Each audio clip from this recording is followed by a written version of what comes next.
नमस्कार, बहुत स्वागत है आपका। आप देख रहे हैं भाग्य चक्र और मैं हूं आपके साथ शैलेंद्र पांडे। मानव के जीवन में सबसे अच्छी चीज है उसकी बुद्धि और उसकी चेतना, लेकिन हम बहुत सारे काम ऐसा करते हैं जिससे हमारी बुद्धि नष्ट हो जाती है, हमारी चेतना पर बुरा असर पड़ता है। और इसमें से एक काम है नशा करना। नशा करने के पीछे कौन से ग्रह जिम्मेदार होते हैं और नशे की आदत से बचने के उपाय क्या हैं, आज इस विषय पर बात करेंगे। हम आज बात कर रहे हैं कि नशे की आदत के पीछे कौन से ग्रह होते हैं और नशे की आदत से निकलने के लिए क्या उपाय किया जाए। सबसे पहले ये जानते हैं कि किन ग्रहों की वजह से नशे की प्रवृत्ति या नशे की आदत पैदा होती है। देखिए, नशा जो है ये कमजोर मानसिक स्थिति का परिणाम है। जिन लोगों की मन स्थिति या मन कमजोर होता है वो नशे के जाल में जल्दी आते हैं।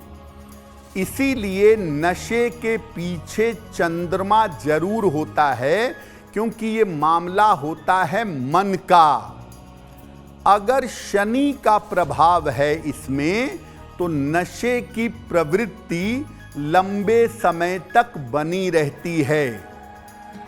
राहु नशे की आदत को भयंकर बना देता है। शनि वाले हो सकता है छोटा मोटा नशा करें, लंबे समय तक करें, लेकिन राहु वाले ड्रग्स लेंगे, दवाइयां लेंगे, इंजेक्शन लेंगे, भयंकरतम नशे तक जाते हैं। जल की और पृथ्वी तत्व की जो राशियां हैं, कर्क राशि, वृश्चिक राशि, मीन राशि, वृषभ, कन्या और मकर राशि, इन राशियों में नशे की जो लत है वो आम तौर पर जल्दी लग जाती है। वृश्चिक राशि वालों को और वृषभ राशि वालों को नशा जल्दी पकड़ लेता है अगर वृश्चिक या वृषभ में पाप ग्रह बैठ जाएं। जिनके जन्म तारीख का मूलांक 3, 4, 6 या 9 होता है, उन्हें भी नशे की लत जल्दी लग जाती है।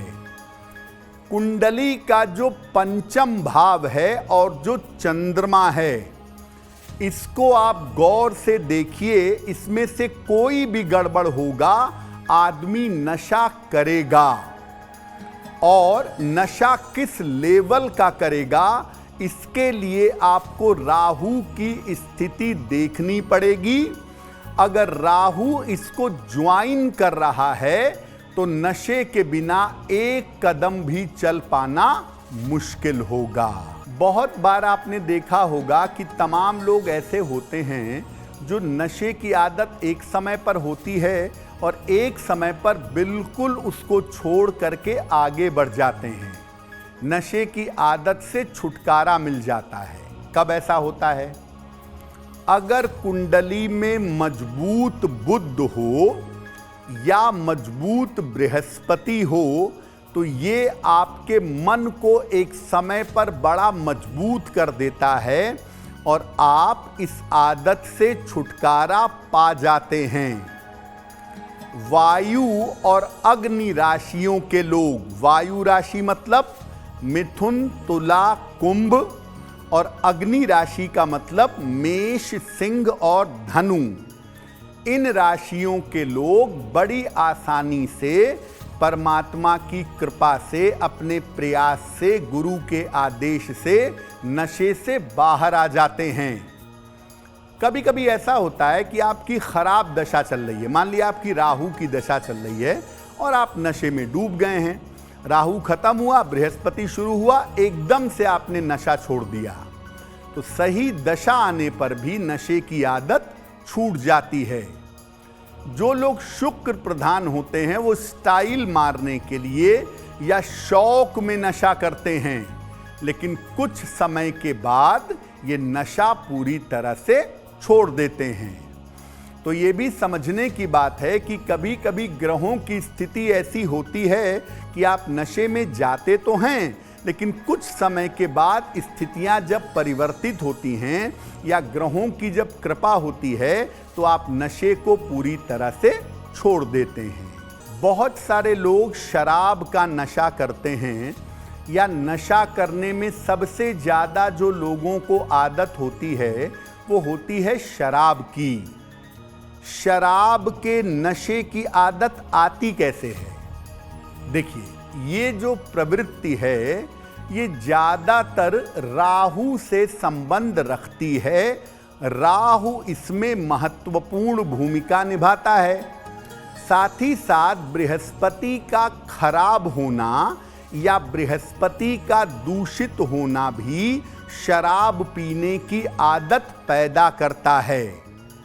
इसके साथ अगर शनि भी निगेटिव हो गया तो आप शौक के लिए शराब नहीं पिएंगे, आप आदत से शराब पिएंगे, हर समय शराब पिएंगे। बृहस्पति निगेटिव है, आप शराब पीते जा रहे हैं तो एक दिन ऐसा आएगा कि शराब आपके स्वास्थ्य का भी नाश करेगी और शराब की वजह से आपका धन, संपत्ति, वैभव सब नष्ट हो जाएगा। अब आप चाहते तो हैं कि शराब छूट जाए, प्रयास करते हैं लेकिन छूट नहीं पाता, तो हम आपको उपाय बताते हैं, वो उपाय भी करिए, साथ में प्रयास भी करिए, उससे आपको लाभ होगा।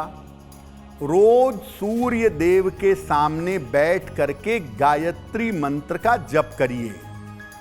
अगर गुरु ने कोई मंत्र दिया है, कोई नाम जपते हैं, तो उसका अधिक से अधिक जप करिए सुबह सूर्य के सामने बैठ करके। सात्विक भोजन ग्रहण करिए। भोजन जितना सात्विक होगा आदतें उतनी पवित्र होंगी। एकादशी का उपवास जरूर रखिएगा। महीने में 2 एकादशी आती है, शुक्ल पक्ष की, कृष्ण पक्ष की। जल पीकर, फल खाकर या केवल जल पीकर सख्ती से उपवास रखिए और सलाह लेकर के एक पन्ना या एक मोती, इसमें से एक रत्न जरूर धारण कर लीजिएगा और संकल्प लीजिए कि मैं शराब नहीं पीऊंगा।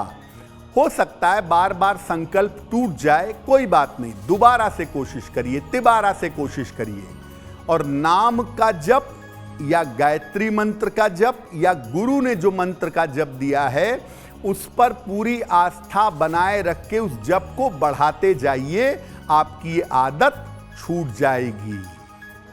कुछ लोग ऐसे होते हैं जिनकी कुंडली में ग्रहों की हालत बड़ी खराब होती है। तो अगर आपको नशीली दवाइयों की आदत है या आपको ड्रग्स की आदत है तो कारण क्या है, पहले ये समझते हैं। कुंडली में अगर राहु शनि का संबंध हो, राहु चंद्र का संबंध हो या सूर्य शनि का संबंध हो और नकारात्मक दशा से ये मिल जाए तो आप अपनी मुश्किलों को दूर करने के लिए, डिप्रेशन से बाहर निकलने के लिए ड्रग्स लेंगे या दवाइयां लेंगे। शनि अगर कुंडली में खराब है और 7.5 चल रही है या ढैया चल रही है तो भी आपको ये आदत लग सकती है। अगर कुंडली का केंद्र खाली हो, लग्न, चतुर्थ, सप्तम, दशम में कोई ग्रह ना हो, केंद्र स्थान अगर रिक्त हो तो भी आपको ड्रग्स की आदत लग सकती है।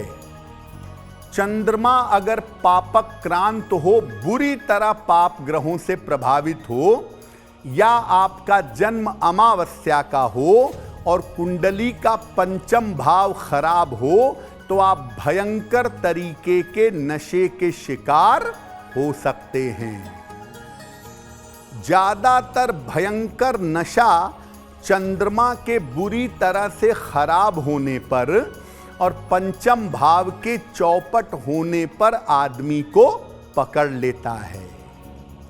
क्या उपाय करना चाहिए? पानी और दूध का सेवन बढ़ा दीजिए। पानी खूब पीजिए, दूध खूब पीजिए, बहुत अच्छा होगा। दोनों समय प्राणायाम करिए। कभी प्राणायाम पर चर्चा करेंगे कि प्राणायाम कितनी शक्तिशाली चीज है, शरीर से लेके आत्मा तक इसका असर होता है। पूर्णिमा और अमावस्या महीने में 2 महत्वपूर्ण तिथियां हैं। इन तिथियों पर उपवास रखिए। अगर आपको नशे की भयंकर आदत है तो नीलम, हीरा और गोमेद ये आप बिल्कुल धारण मत करिएगा। और भगवान शिव की पूजा करिए। दुनिया में एकमात्र ऐसे देवता हैं जो भक्तों का विष ग्रहण करते हैं और भक्तों को अमृत देते हैं।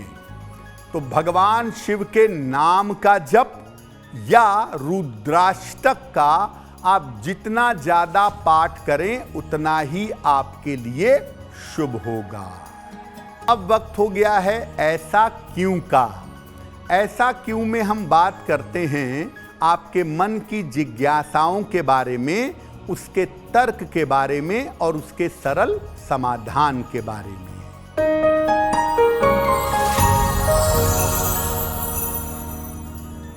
ऐसा बहुत सारे लोग मानते हैं और ऐसा कहा जाता है कि लड़की की शादी जब हो जाए तो लड़की वालों को लड़की के घर का पानी नहीं पीना चाहिए, पानी तक नहीं पीना चाहिए।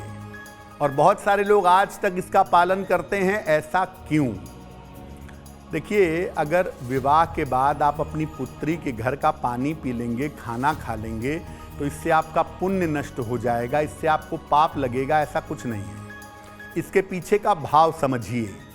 विवाह के बाद आप लड़की के घर में भोजन करने जाएंगे, पानी पिएंगे, लड़की के घर में ज़्यादा आएंगे जाएंगे, तो आपका हस्तक्षेप, आपका इंटरफेरेंस लड़की के घर में बढ़ेगा। और विवाह के बाद जो माँ बाप या जो भाई बहन अपनी लड़की, अपनी बेटी के घर में हस्तक्षेप करते हैं, उसका वैवाहिक जीवन नष्ट हो जाता है और खुद भी पाप भोगना पड़ता है और लड़की को कष्ट भोगना पड़ता है। तो ये आपको इशारों से समझाया गया है कि अगर आप लड़की वाले हैं, लड़की के सुख दुख का ध्यान रखिए, लेकिन लड़की के वैवाहिक जीवन में बेवजह का इंटरफेयर, हस्तक्षेप मत करिए। अगर आप मुझसे जुड़ करके अपनी समस्याओं का समाधान चाहते हैं और चाहते हैं कि आपकी समस्याओं को ज्योतिष के माध्यम से सुलझाया जाए, तो आप हमसे संपर्क कर सकते हैं, जुड़ सकते हैं एस्ट्रो तक पर।